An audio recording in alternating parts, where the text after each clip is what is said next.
Welcome back to our channel where we break down the most controversial and trending topics of today. In this video, we'll dive into the latest statement made by President Donald Trump in 2025, which has sparked heated debates across the world. Trump recently made comments regarding the LGBTQ+ community and emphasized his belief that there are only two genders, male and female. Let's unpack the details, explore the reactions, and analyze the broader implications of this statement. Stay tuned. During a rally in Texas in early 2025, Donald Trump addressed what he called the gender ideology crisis. In his speech, he stated, quote, "There are only two genders, male and female, and this is how it has always been." He argued that the growing acceptance of non-binary identities and transgender rights is part of a larger movement to, in his words, erase biological truth.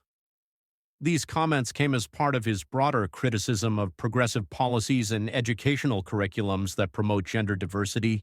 So why did Trump say this, and what is the logic behind his stance? From a conservative viewpoint, Trump's comments resonate with those who believe in traditional definitions of gender as tied to biological sex. Many conservatives argue that concepts like non-binary identities and gender fluidity are confusing societal norms and potentially harmful, particularly in education and healthcare policies. Trump's comments were likely aimed at appealing to his base, who feel that traditional values are being undermined in modern America. Now let's talk about the reactions. Unsurprisingly, Trump's statement drew significant backlash from LGBTQ+ organizations, activists, and allies. They argue that his remarks invalidate the lived experiences of millions of non-binary and transgender individuals. Advocates emphasize that gender is not solely about biology, but also about identity, which can exist beyond the binary of male and female. Groups like the Human Rights Campaign called his comments harmful, accusing him of fueling discrimination and hate against LGBTQ+ people. Trump's comments also reignited the ongoing culture war in America.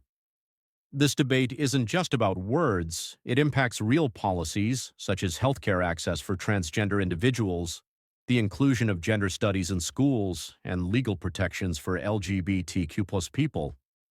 His statement serves as a rallying cry for those opposed to progressive gender ideologies, but it also highlights how deeply divided the country is on this issue. From a scientific standpoint, many experts argue that gender is more complex than the binary male-female framework. While biological sex is typically determined by chromosomes and anatomy, gender involves a combination of societal roles, personal identity, and individual experience. Research in psychology and sociology shows that gender diversity has existed across cultures and throughout history, challenging the notion that there are strictly two genders. We also need to consider the political angle. Trump's comments align with his strategy of energizing his base by taking strong stances on divisive issues. By emphasizing traditional gender norms, he's positioning himself as a defender of conservative values while framing his opponents as pushing what he calls radical leftist agendas. This approach helps him maintain his core supporters but alienates younger voters and moderates who are more accepting of gender diversity. It's important to note that this isn't just a U.S. issue. Globally, debates over gender and LGBTQ+ rights are happening in countries from Poland to India. Some nations are expanding protections for transgender and non-binary individuals, while others are rolling back rights. Trump's comments reflect a broader ideological divide that's playing out on the world stage. So, what are your thoughts? Share it in the comments section. Thank you for watching. Don't forget to like, share, and subscribe for more deep dives into today's most talked about issues. Until next time, take care.